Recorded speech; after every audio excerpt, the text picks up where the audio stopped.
Assalamualaikum warahmatullahi wabarakatuh dan salam sejahtera, selamat petang. Tuan Speaker dan ahli-ahli yang berhormat sekalian, saya dengan sukacitanya memohon bahawa ingin membawa satu usul di dalam Dewan Yang Mulia ini yang berbunyi seperti berikut.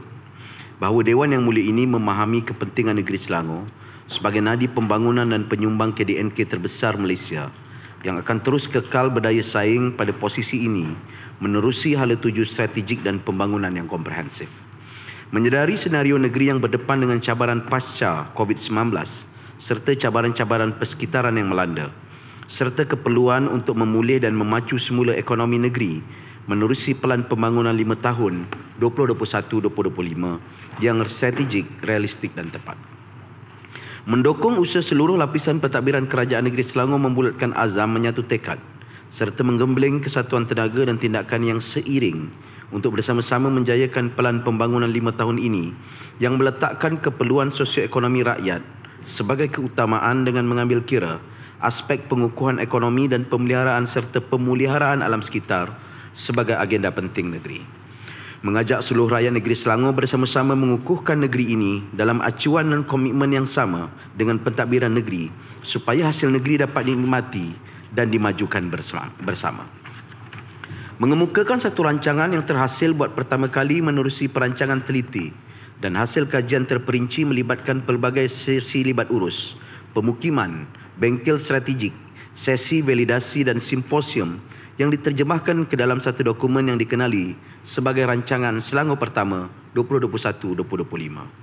Dengan izin Tuan Speaker, saya memohon kepada Dewan Yang Mulia untuk meluluskan Rancangan Selangor Pertama bagi tempoh 2021 hingga 2025 yang menetapkan hala tuju strategik bagi mencapai visi negeri pintar, berdaya huni dan makmur menjelang tahun 2025.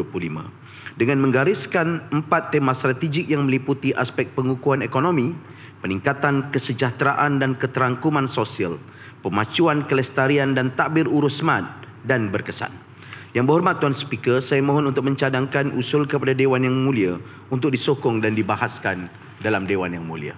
Ahli-ahli yang berhormat sekalian, pada detik saya berdiri di dalam Dewan Yang Mulia ini, perkataan yang telah kerap kali disebut dan terlintas dalam fikiran apabila merujuk kepada situasi dunia pada hari ini hanyalah satu, iaitu krisis. Krisis bukan sahaja dalam bentuk yang mengancam kesihatan masyarakat seperti akibat pandemik COVID-19 yang kita lalui selama 2 tahun setengah yang lalu, tetapi krisis alam sekitar akibat perubahan iklim. Krisis perang di Ukraine selepas Presiden Vladimir Putin mengarahkan armadanya untuk menaklukki wilayah Luhansk dan Donetsk pada 21 Februari lalu. Semata-mata untuk mengelakkan pergelutan kuasa di Rusia serta untuk memenuhi nafsunya bagi meningkatkan kembali zaman kegemilangan Soviet Union yang bersifat nostalgik, tindakan Putin menyebabkan satu lagi krisis kepada dunia. Rusia dan Ukraine membekalkan hampir 1/4 gandum seluruh dunia, kira-kira 24%, 57% minyak biji bunga matahari dan 14% hasil jagung dunia. Perang di Ukraine menyebabkan rantaian bekalan barangan mula tergendala dan menjadi lebih parah berbanding waktu lockdown COVID-19.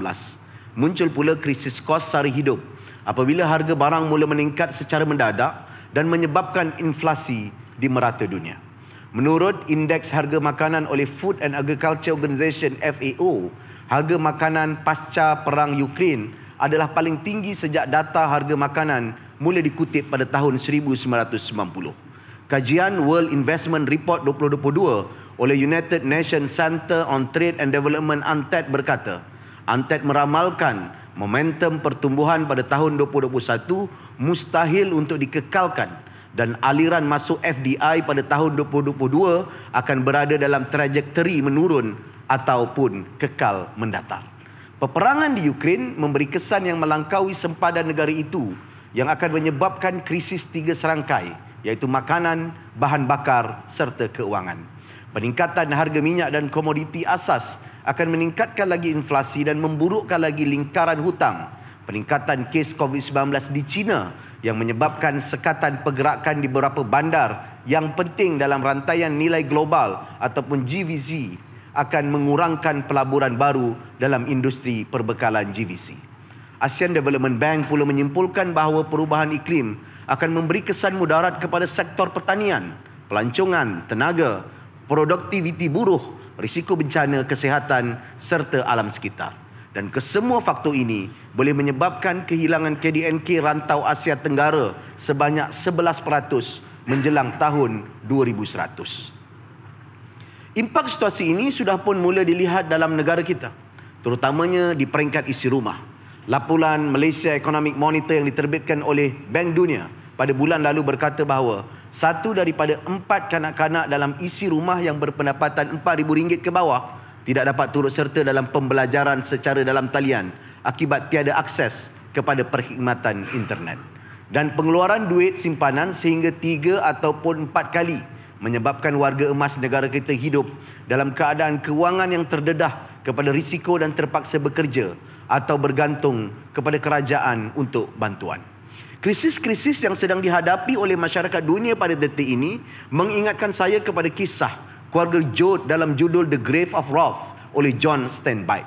Steinbeck menceritakan kesengsaraan Tom Joad, seorang peladang yang pada ketika itu menetap di wilayah Oklahoma. Tom Joad terpaksa berhijrah bersama ibu dan ayahnya. Ma Joad and old Tom Joad meninggalkan Oklahoma dan menghala ke California kerana tanaman yang diusahakan di Oklahoma tidak mendatangkan hasil akibat kualiti tanah yang semakin lemah disebabkan oleh perubahan iklim. Pada waktu itu, mereka telah pun dibebani hutang kerana terpaksa membuat pinjaman kewangan daripada bank. Oleh kerana dihimpit krisis ekonomi dalam era The Great Depression di Amerika Syarikat, bank-bank terpaksa tutup kerana aktiviti perdagangan terhenti. Pekebun hilang tanah dan ramai berhijrah ke California. Di California pula, akibat penghijrahan penduduk yang begitu ramai yang menceburi bidang pertanian, hasil sayur dan buah-buahan terlampau banyak sehingga penawaran melebihi permintaan. Penduduk California mula resah dan marah terhadap orang-orang daripada Oklahoma dan wilayah yang lain mencari peluang hidup yang lebih selesa di California. Steinbeck memetik tajuk The Grave of Wrath daripada sebuah lagu yang dihasilkan ketika Perang Saudara Amerika yang berlaku antara tahun 1861 hingga 1865 apabila rakyat Amerika melawan sesama sendiri. Ini mungkin sebahagian gambaran kita di negeri Selangor apabila menjangkakan bahawa negeri ini bukanlah negeri yang terlalu bahagia, tetapi kita tidak menyarahkan orang yang berhijrah ke sini. Cuma sesekali ketika hari raya mereka pulang ke negeri mereka, mereka akan simbol banjir. Pada ketika itulah keadaan tidak bahagia muncul di negeri itu, lalu menuduh Selangor bukanlah sebuah negeri bahagia, tetapi mencari rezeki dan harta di negeri Selangor. Apabila ketegangan mencapai satu tahap yang begitu tinggi, ada pihak-pihak yang tidak bertanggungjawab yang akan ke hadapan untuk menyemai benih kemarahan masyarakat, sekaligus merosakkan fabrik mana-mana negara. Situasi ini mendorong Presiden Amerika Syarikat pada waktu itu, Abraham Lincoln berkata, "We must think anew and act anew. We must decentral ourselves." Sudah pasti ramai yang akan tertanya mengapa perlu negeri Selangor mengorak langkah untuk menghasilkan rancangan Selangor. Bukankah belanjawan tahunan negeri sudah memadai? Saya pasti ada juga dalam kalangan ahli dewan yang mulia ini mempunyai persoalan yang sama dan serupa. Soalan-soalan serta mungkin kritikan yang akan timbul sentiasa akan diterima dengan hati yang terbuka dan jiwa yang tenang oleh pentadbiran ini. Harus kita mengingati bahawa nadi pentadbiran ini berteraskan kepercayaan rakyat negeri Selangor yang diberi dengan begitu hebat sekali bermula tahun 2008 hingga satu perkara iaitu islah ataupun reform. Tapi islah itu tidak boleh bermula dan terhenti dari segi aspek sistem politik dan ketelusan saja. Seperti kata-kata Abraham Lincoln yang saya petik tadi, we must think anew and act anew. Bermaksud kita harus berfikir dan merangka kerangka besar negeri Selangor untuk masa hadapan. Dan perancangan ini bukan dibuat semata-mata ingin mendapat sokongan rakyat menjelang pilihan raya umum yang akan datang saja. Kita sudah mula awal apabila dasar klasterisasi ekonomi negeri Selangor dibentang di Dewan Yang Mulia ini pada akhir tahun 2018. Dasar klasterisasi itu yang memfokuskan 10 gugusan bertujuan memberi kekuatan dan keunikan setiap daerah di negeri Selangor sambil mewujudkan insentif untuk perniagaan kecil dan sederhana berkembang serta memupuk koordinasi di antara sektor awam dan swasta untuk bersaing di rantau ini. Tetapi pandemik COVID-19 menyebabkan kita tiada pilihan selain menyelamatkan nyawa serta perniagaan kecil dan sederhana yang tertekan selama 2 tahun bermula akhir tahun 2019. Tuan Speaker, Jabatan Perangkaan Malaysia menyatakan bahawa negeri Selangor direkodkan sebagai negeri penerima migrasi yang tertinggi di Malaysia, kecuali pada waktu pandemik apabila rakyat mula kembali ke kampung halaman masing-masing. Jabatan Perangkaan juga melaporkan bahawa Selangor kekal sebagai negeri penyumbang terbesar kepada KDNK negara sebanyak 24.8% pada tahun 2021. Ini secara terang menunjukkan bahawa walaupun kedudukan negeri Selangor sebagai hub ekonomi serta tenaga kerja paling tinggi, kita harus sentiasa merancang untuk meneroka peluang-peluang baru dalam jangka masa sederhana. Perancangan ini harus mengambil kira cabaran-cabaran besar yang sedang dihadapi di dunia seperti meneroka peluang pekerjaan dalam industri rendah karbon, kos sara hidup, adaptasi kepada perubahan iklim, infrastruktur yang mampan, keselamatan bekalan makanan serta rantaian bekalan barangan yang tahan uji ataupun resilient. Thomas Piketty, antara pakar ekonomi tersohor dunia, menekankan di dalam bukunya yang terbaru iaitu The Brief History of Equality bahawa cabaran terbesar hampir ke semua isu-isu yang dihadapi masyarakat di dunia berkait dengan kesenjangan ketidaksamaan. Beliau berkata bahawa ketidaksamaan tidak berlaku secara semula jadi, tetapi dengan izin. Inequality is a social, historical and political construction, and at the heart of this is power relationship between have led to revolt against injustice.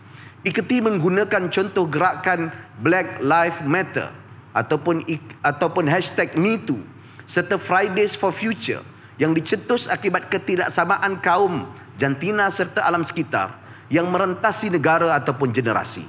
Walaupun begitu, Piketty turut menggambarkan sejarah ekonomi sejak 1820 hingga tahun 2020 sebagai jangka masa positif yang berjaya mengurangkan ketidaksamaan daripada segi keuangan, peluang, pendidikan, kesihatan maupun kepunyaan harta.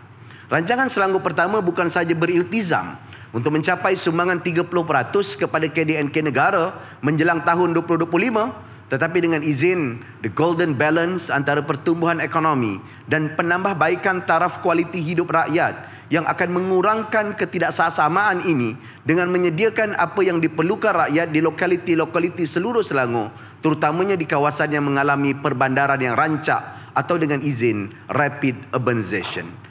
Ini harus merangkumi cabaran seperti perumahan mampu milik, penyampaian perkhidmatan kerajaan yang efisien berteraskan konsep negeri berdaya huni. Rancangan Selangor Pertama ini meletakkan 14 petunjuk makro sebagai indikator pencapaian keseluruhan kepada tema strategik rancangan Selangor Pertama bagi memastikan strategi dan inisiatif yang dilaksanakan dapat dinilai dari segi kejayaannya.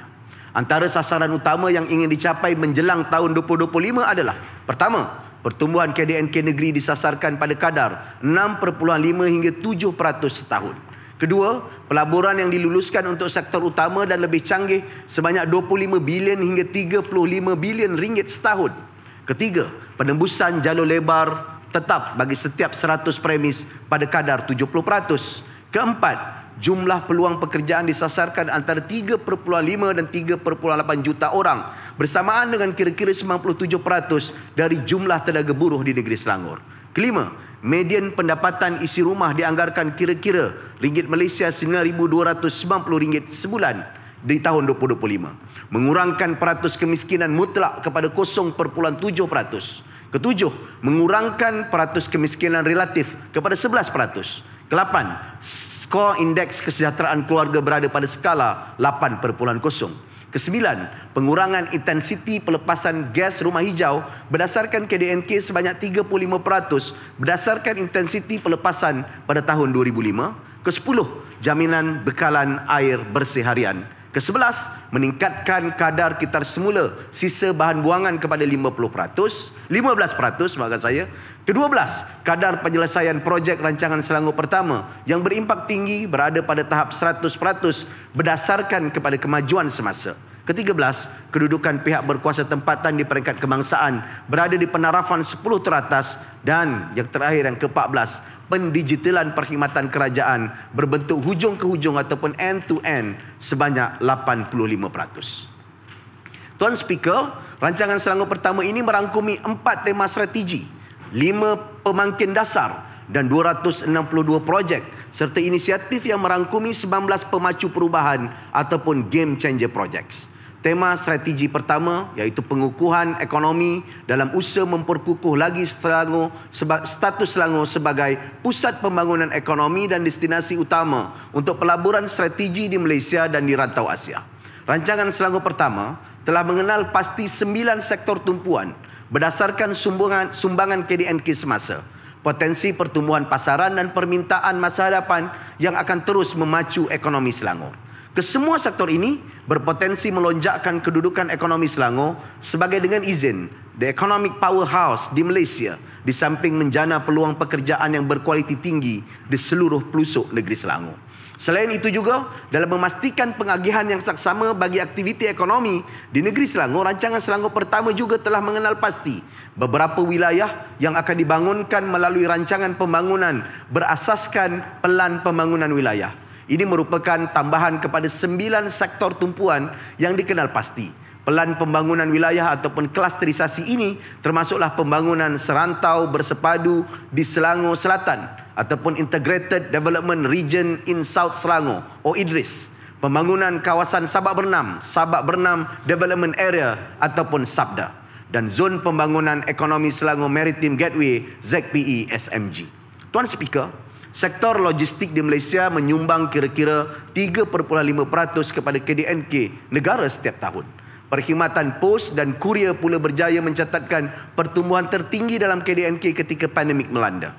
Kesan daripada peningkatan aktiviti e-dagang dalam kalangan para pengguna sekaligus Selangor berjaya merekodkan 220,930 individu yang bekerja dalam sektor logistik dan penyimpanan pada tahun 2020.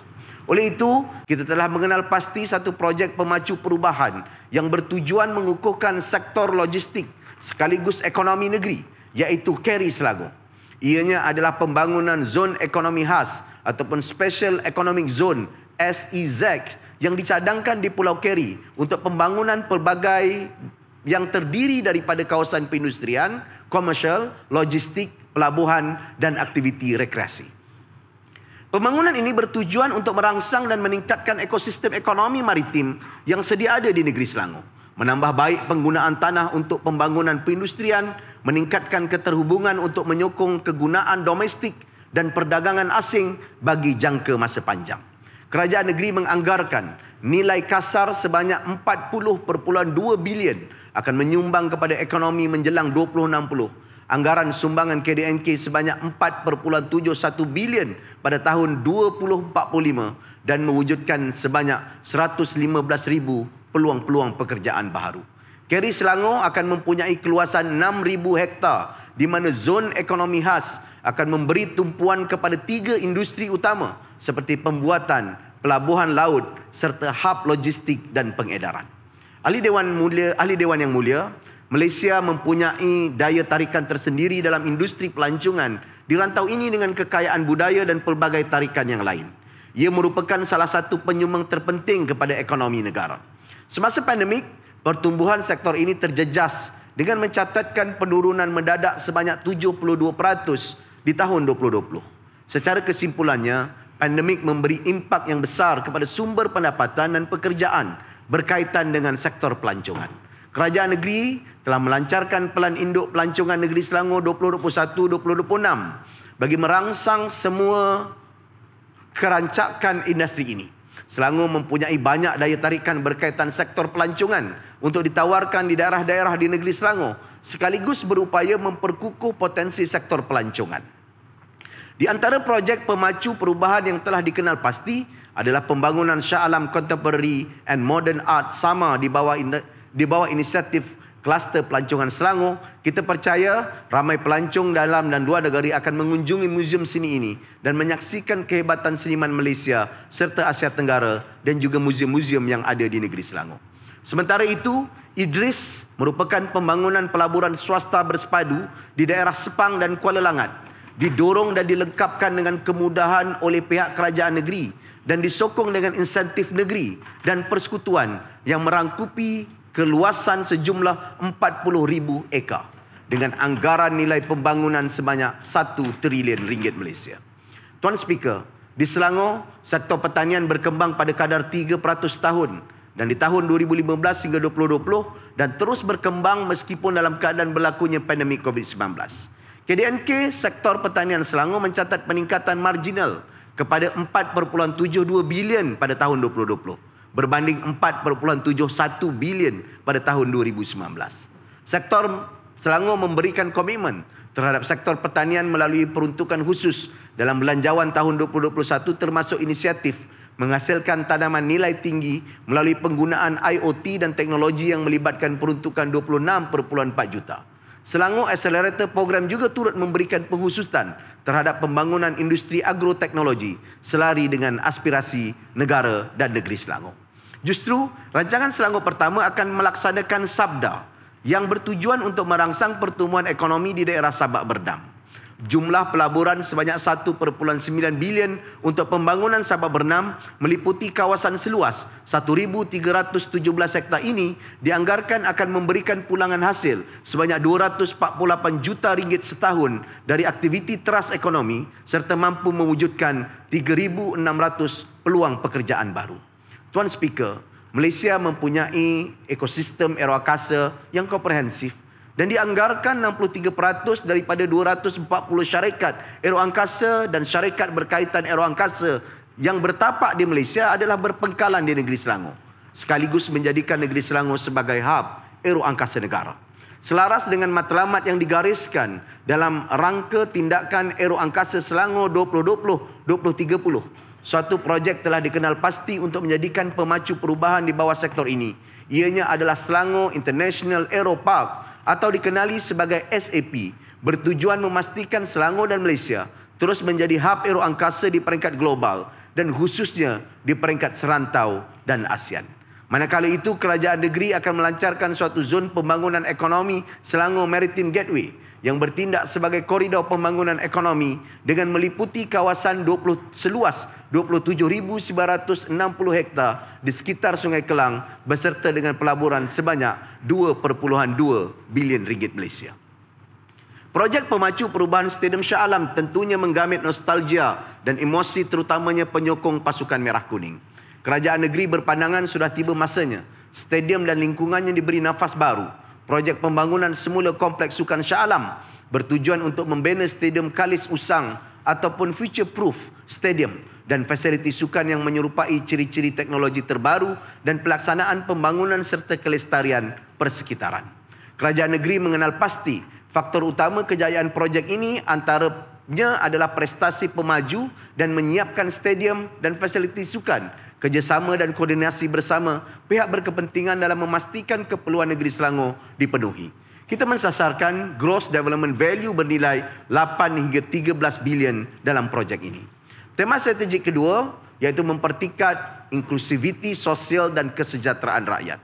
Tuan Speaker, ketika mereka syarikat dihimpit dengan krisis ekonomi dan kepimpinan serta pergolakan global pada tahun 1932, Presiden Franklin Delano Roosevelt telah memperkenal dasar The New Deal bagi memacu pertumbuhan ekonomi, menjamin kebajikan rakyat serta membawa Amerika Syarikat keluar dari krisis ekonomi yang meruncing.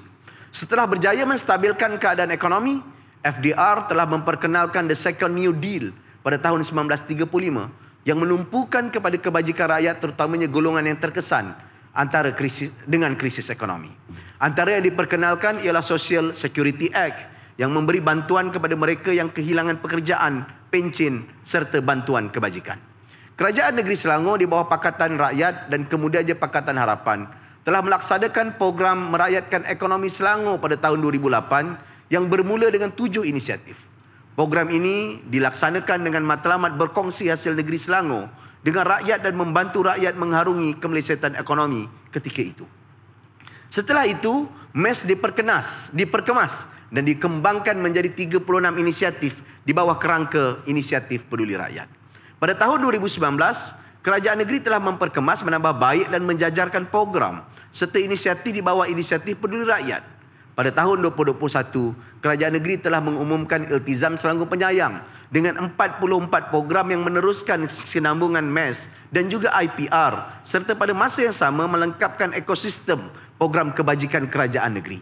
Iltizam Selangor Penyayang turut dirangka dengan mengambil kira faktor kemelesetan ekonomi pasca pandemik dan menghususkan konsep dari kebajikan kepada pemberkasaan. Inilah yang diungkap oleh ahli ekonomi terkenal Amerika Syarikat ataupun ahli ekonomi terkenal Amartya Sen sebagai social justice ataupun keadilan sosial dalam bukunya The Idea of Justice. Iltizam Selangor Penyayang adalah the second New Deal dengan izin bagi membantu memperkukuh kitaran sosioekonomi, menambah baik kehidupan rakyat Selangor, menerusi program-program kebajikan dan memberi fokus kepada golongan rentan bangkit setelah dihimpin pandemik dan juga masalah ekonomi. Dalam rancangan Selangor pertama ini, 6 bidang tumpuan telah dikenal pasti berdasarkan kajian yang terperinci untuk mengenal pasti faktor-faktor utama yang memberi impak kepada kesejahteraan rakyat. 6 sektor utama itu adalah: pertama, penjanaan, pendapatan dan kebajikan sosial. Kedua, penjanaan, pendapatan dan kebajikan sosial tertumpu kepada pendapatan isi rumah, kemiskinan, pengangguran merentasi semua kumpulan demografi di negeri ini. Mengurangkan kesemua kadar kemiskinan adalah kunci aspirasi dalam tempoh 5 tahun akan datang di negeri Selangor, dan juga mencatatkan indeks harga pengguna yang kedua tertinggi di Malaysia pada tahun 2020 serta mencatatkan kadar inflasi ketiga tertinggi pada tahun 2019. Ini menunjukkan kos sara hidup yang tinggi dan kian meningkat di negeri Selangor. Bagi membantu rakyat Selangor mendepani cabaran inflasi serta peningkatan kos sara hidup, kerajaan negeri telah memperkenalkan program bantuan kehidupan sejahtera ataupun BINKAS, iaitu program bantuan kewangan untuk meringankan beban kos sara hidup keluarga berpendapatan rendah di negeri Selangor dengan menyediakan RM300 sebulan kepada isi rumah yang layak. Program ini merupakan pemacu perubahan utama bagi strategi ini. Selain itu, kerajaan negeri turut menggalakkan keusahawanan bagi meningkatkan taraf hidup. Strategi ini memberi tumpuan untuk meningkatkan taraf pendapatan isi rumah dan membasmi kemiskinan melalui program bantuan keusahawanan. Contohnya skim Hijrah Selangor yang menawarkan pelbagai skim pembiayaan mikro di antara RM1,000 hingga RM100,000 dengan pembayaran balik dalam tempoh 6 bulan hingga 3 tahun. Strategi kedua, tumpuan khas terhadap kumpulan sasar, iaitu belia, warga emas dan orang kelainan upaya. Menurut takrifan Bank Dunia, apabila 20% daripada populasi terdiri daripada warga emas yang berumur 65 tahun ke atas, maka populasi tersebut tergolong dalam aging society. Berdasarkan kajian A Silver Lining Productivity and Inclusive Aging for Malaysia oleh Bank Dunia, Selangor mencatatkan kadar populasi berusia lebih 65 tahun tertinggi di Malaysia. Dijangkakan menjelang tahun 2040, Selangor akan mempunyai unjuran populasi 1.3 juta warga emas yang berumur lebih 65 tahun. Justru rancangan Selangor pertama ini menyediakan Selangor dalam peralihan tersebut mensasarkan peningkatan kesihatan fizikal dan mental serta kebajikan warga emas. Program Jom Shopping Warga Emas dan program Selangor Saring yang turut memfokuskan kepada kebajikan dan kesihatan warga emas di Selangor akan diperluas. Selain itu, menerusi rancangan Selangor pertama, kerajaan negeri akan memperkenalkan polisi yang mesra warga emas dan bagi diadaptasi di peringkat PBT. Ini termasuklah mewajibkan pembinaan fasiliti khusus warga emas seperti lift khas, laluan khas serta bilik khusus dalam pelan pembinaan bangunan pejabat dan perumahan di PBT-PBT. Tidak ketinggalan, tumpuan khas diberikan terhadap kumpulan sasar, iaitu belia dan orang kelainan upaya. Sebagai aset masa depan Selangor dan negara amnya, peranan dan tanggungjawab belia akan terus diberikan perhatian. Rancangan Selangor pertama ini akan memfokuskan untuk meningkatkan kesejahteraan belia dan kebolehpasaran belia untuk menangani isu pengangguran serta dengan izin unemployment. Selangor mempunyai dasar belia yang telah dibawa dan diluluskan di peringkat Dewan Negeri. Dasar belia Selangor bersifat komprehensif dan holistik untuk masa depan anak muda. Program seperti Roda Darul Ihsan, inisiatif Roda Darul Ihsan akan diperluas bagi membantu meningkatkan penglibatan belia dalam sektor ekonomi gig dengan beberapa penambahbaikan.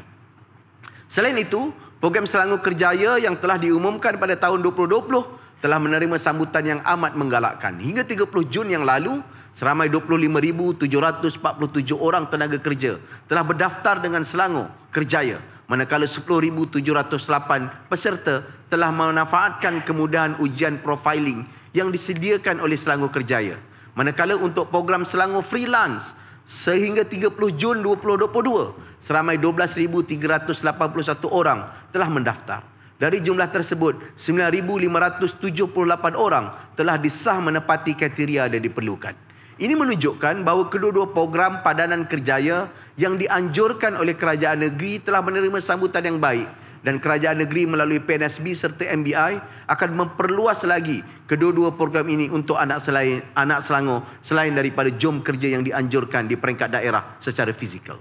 Golongan orang kelainan upaya ataupun OKU juga akan terus diperkasa. Terkini Selangor mempunyai hampir 90,000 orang kelainan upaya yang berdaftar, menjadikan Selangor berpotensi untuk menjadi negeri lebih mesra OKU.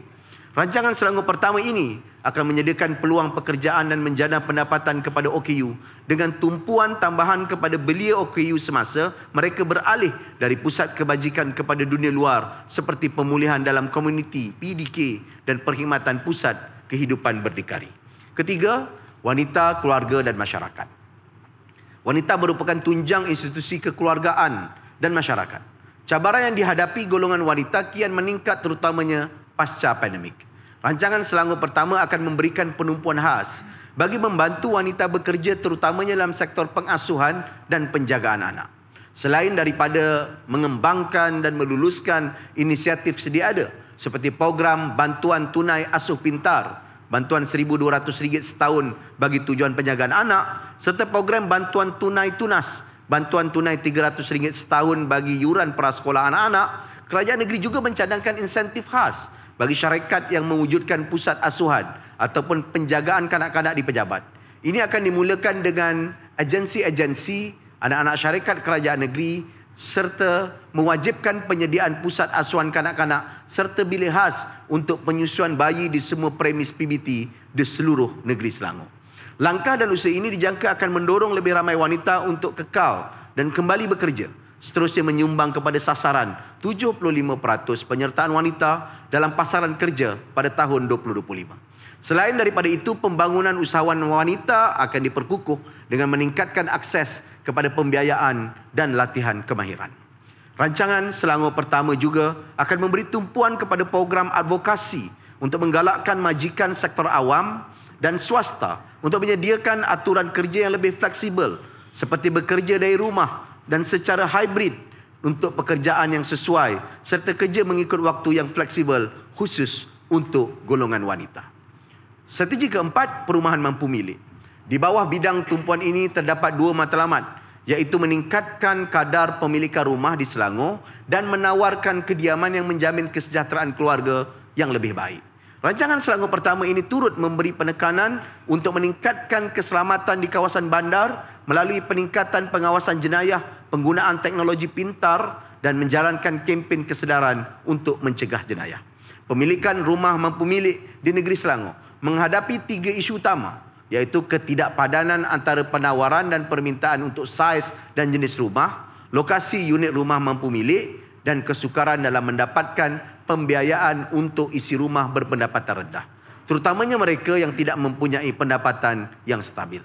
Bagi menyelesaikan permasalahan ini serta membantu rakyat negeri Selangor memiliki kediaman yang selesa, kerajaan negeri akan meningkatkan pembinaan rumah idaman dan rumah Selangorku Harapan yang telah menerima sambutan yang amat menggalakkan. Rumah Selangorku Harapan dan idaman berkeluasan 1,000 kaki persegi dilengkapi pelbagai fasiliti dan kemudahan. Bagi menyelesaikan isu pembiayaan dan perumahan, kerajaan negeri sedang giat meneroka bentuk kerjasama dengan institusi-institusi keuangan, terutamanya perbankan, bagi mewujudkan sistem pembiayaan khusus buat rakyat negeri Selangor memiliki kediaman mereka. Strategi kelima, penjagaan kesihatan. Sebagai satu-satunya negeri yang mempunyai pelan kesihatan awam yang holistik, yang merupakan kesinambungan daripada usaha Selangor memberikan ujian saringan COVID-19 dan vaksin COVID-19 Salvac percuma, kerajaan negeri akan terus memperkasakan sektor kesihatan dalam rancangan Selangor pertama. Kerajaan negeri bercadang untuk memperluas skop program Iltizam Selangor Sihat dan menambah jumlah peserta Iltizam Selangor Sihat adalah skim insurans kesihatan untuk golongan berpendapatan rendah bagi membantu mereka mengurangkan beban kos penjagaan kesihatan di pusat-pusat penjagaan kesihatan swasta. Skim ini menawarkan perlindungan sebanyak RM500 setahun untuk pemegang polisi kategori keluarga dan RM200 setahun untuk pemegang polisi kategori individu ataupun bujang. Dengan meluaskan skop perlindungan serta menambah jumlah peserta, kerajaan negeri yakin program ini akan membantu golongan yang memerlukan menerima perlindungan kesihatan yang baik.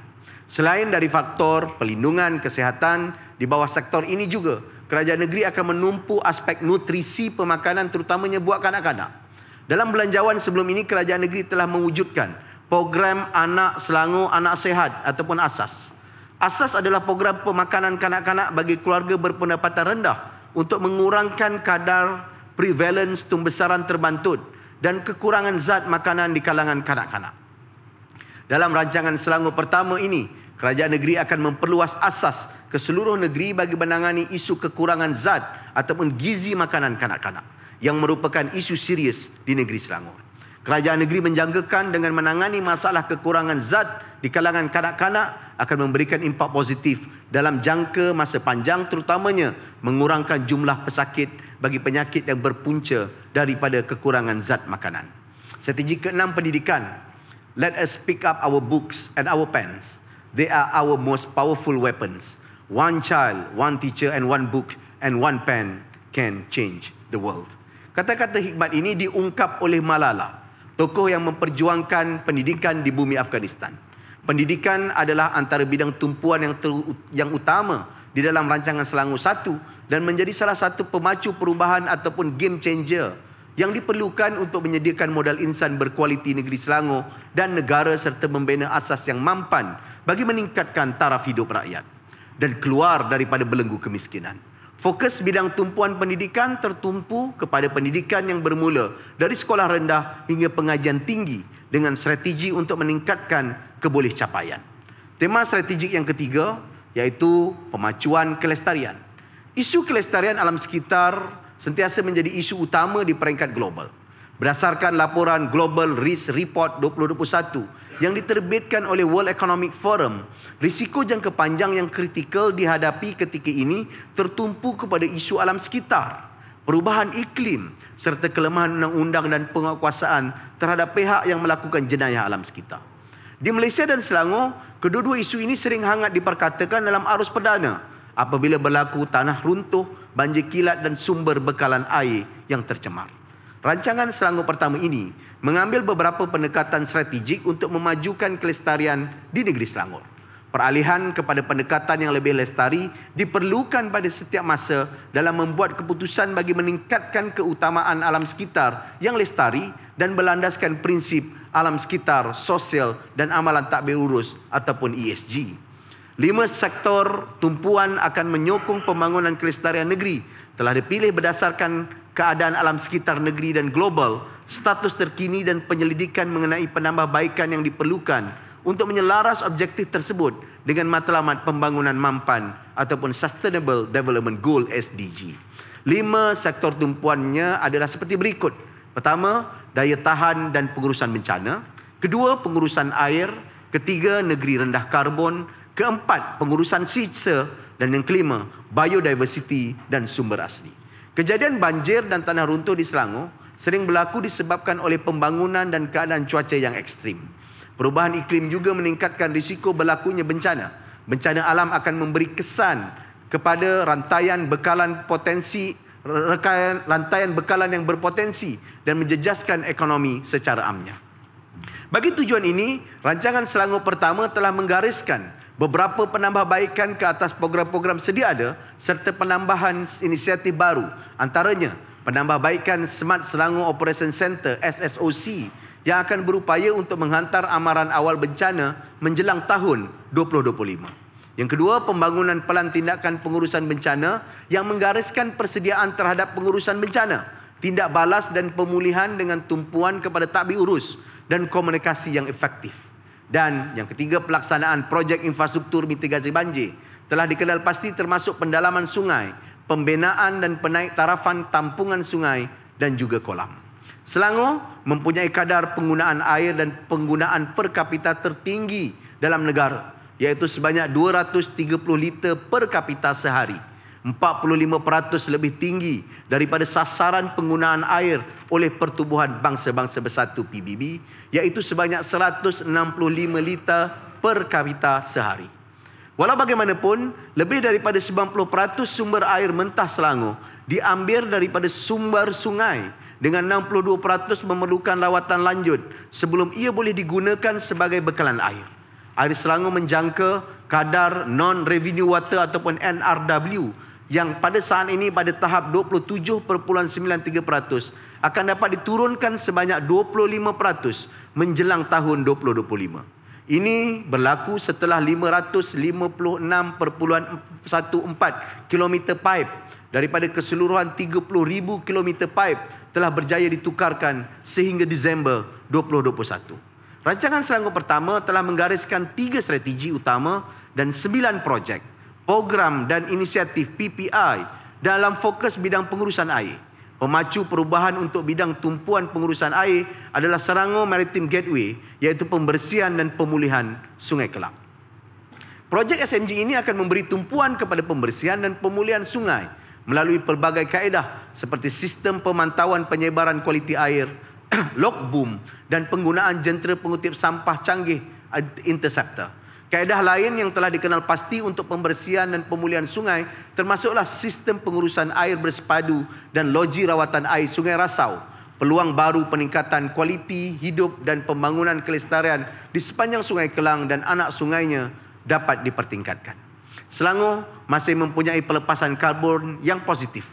Sektor seperti tenaga, pengangkutan dan pembinaan merupakan penyumbang utama pelepasan karbon dalam negeri. Selangor berpotensi menjadi sebuah negeri rendah karbon dengan memberikan tumpuan kepada penambahbaikan dalam sektor-sektor tersebut melalui penggunaan cara yang inovatif. Di bawah rancangan Selangor 1 atau orang pertama, Selangor akan memberikan komitmen bagi mencapai pelepasan sifar karbon menjelang 2050 di kawasan bandaraya dan perbandarannya.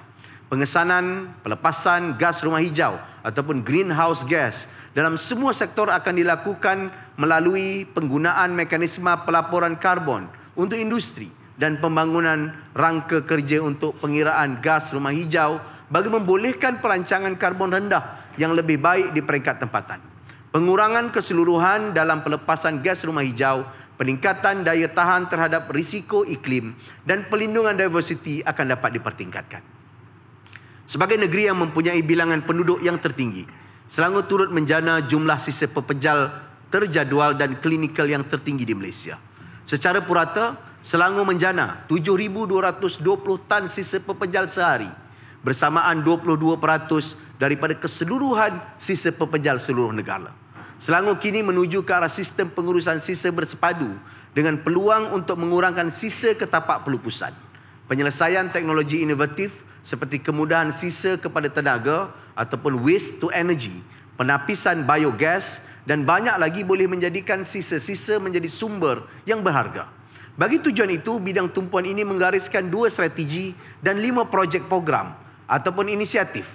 3 daripadanya dianggap game changer ataupun iaitu pembangunan fasiliti pemulihan bahan MRF, pelan tindakan pengurusan sisa dan pusat pengurusan sisa pepejal bersepadu ISWMC dengan loji rawatan sisa kepada tenaga waste to energy. Pembinaan loji rawatan sisa kepada tenaga waste to energy dijangka mampu mengurus 4,700 tan sisa pepejal sehari dan menjana lebih 90 megawatt elektrik, menyumbang lebih 67% dari sumber sisa pepejal yang dijana di Selangor hari ini. Seterusnya, campuran tenaga boleh diperbarui dipertingkat serta mengurangkan penggunaan tapak pelupusan sanitari dan meningkatkan kadar kitar semula. Kerajaan negeri dan pihak berkuasa tempatan mempunyai peranan yang sangat penting dalam mengutamakan alam semula jadi dan biodiversity. Untuk meningkatkan kelestarian biodiversity dan sumber asli di negeri ini, 3 strategi dan 9 projek program atau inisiatif telah dikenal pasti dan di dalam rancangan Selangor Pertama. Melalui rancangan Selangor Pertama ini, Selangor akan terus memberi tumpuan terhadap kelestarian alam sekitar di samping meningkatkan tahap kesejahteraan sosial melalui pembangunan infrastruktur hijau dan pemeliharaan sumber asli. Kerajaan negeri juga begitu komited untuk menjadikan negeri rendah karbon pada masa hadapan. Tema strategi yang keempat iaitu takbir urus smart dan berkesan. Tuan Speaker, apapun dasar dan polisi yang dirangka tidak akan lengkap tanpa mempunyai sistem penyampaian yang berkesan dan urus takbir yang cemerlang. Negeri Selangor bertuah kerana memiliki barisan penjawat awam yang sangat pantas bertindak balas dengan keperluan semasa. Ini bukanlah pujian kosong kerana misalnya kita telah membuktikan kemampuan luar biasa di saat melalui perit getir pandemik COVID-19 dan juga banjir besar yang melanda akhir tahun lalu. Kita telah menunjukkan bagaimana sinergi antara pelbagai pihak sama ada dengan jabatan ataupun agensi di peringkat negeri dan persekutuan dapat dihasilkan pelbagai bentuk inisiatif yang baru dan terkehadapan. Ini menjadi bukti bahawa kita tidak bekerja in silo tetapi mengambil pendekatan saling bekerjasama dan berkongsi maklumat. Namun sudah semestinya kita tidak harus mudah berpuas hati kerana apa yang berlaku kemarin tidak semestinya akan tidak berlaku esok. Malah krisis di masa hadapan mungkin lebih parah lagi dengan frekuensi yang lebih cepat. Saya percaya pengalaman menguruskan krisis dapat disesuaikan dalam pelbagai bidang kerja yang lain. Sehubungan dengan itu, Kerajaan Negeri Selangor akan mempertingkatkan usaha pengurusan krisis dengan menubuhkan Jawatankuasa Pengurusan Risiko (RMC) di mana pendekatan berasaskan data saintifik akan digunakan bagi mendepani pelbagai bentuk risiko yang bakal dihadapi oleh negeri. Kemungkinan perubahan iklim yang mendadak dan taburan hujan yang berlebihan memerlukan kepada tindakan proaktif termasuk dalam membuat jangkaan risiko yang bakal dihadapi. Dalam pembentangan belanjawan yang lalu, saya mengumumkan penubuhan unit implementasi dan pemantauan prestasi ataupun SIAP yang dapat menyediakan satu pelaporan yang lebih menyeluruh berkenaan dengan maklumat projek dan inisiatif negeri. Melalui unit ini, satu sistem pemantauan dan pelaporan nyata ataupun RMRS akan dibentuk bagi membolehkan paparan status kemajuan prestasi dan pengekstrakan maklumat dapat dilakukan. Transformasi digital. Negeri Selangor telah mengorak langkah lebih awal berbanding di pihak-pihak lain di negeri lain dalam melaksanakan program pendigitalan perkhidmatan awam Negeri Selangor dalam rangka mencapai gagasan matlamat Smart State ataupun Negeri Pintar menjelang tahun 2025. Beberapa inisiatif seperti Selangkah, Cepat dan Bingkas telah menunjukkan kejayaan pendigitalan dalam memastikan perkhidmatan yang lebih lancar, berkesan dan efisien. Bagi meluaskan lagi cakupan inisiatif pendigitalan ini, Kerajaan Negeri akan melaksanakan Selangor Government Data Exchange ataupun Sel GDX sebagai platform perkongsian data bersepadu merentasi agensi-agensi negeri dan sektor awam bagi membolehkan inovasi dan juga sebarang penyelesaian masalah dapat dilaksanakan dengan berkesan. Tuan Speaker, dalam sebuah negara atau negeri yang mengamalkan sistem demokrasi berparlimen dan raja berperlembagaan, kita tidak boleh menafikan suara-suara yang bertanyakan mengapa perlu kita kepada suatu perancangan pembangunan sosioekonomi sepanjang 5 tahun. Apatah lagi, rancangan 5 tahun sebegini dikatakan setengah pihak sebagai obsolete. Manakala itu, harus saya ingatkan juga bahawa di peringkat persekutuan, rancangan Malaysia ataupun RMK ke-12 juga suatu rancangan 5 tahun masih berjalan dan sudah tentunya ia akan memberikan kesan kepada negeri ini. Oleh kerana itu, rancangan Selangor pertama turut mengambil kira aspek pelaksanaan dasar, projek maupun inisiatif yang bersifat simbiotik dan syumul di antara kerajaan persekutuan dan kerajaan negeri. Selain itu, rancangan Selangor pertama diperlukan kerana sebagaimana yang saya sebut di atas, cabaran besar yang dihadapi ada di antaranya adalah krisis di luar kawalan. Misalnya perang Russo-Ukraine ataupun perang dingin antara China dan Amerika Syarikat.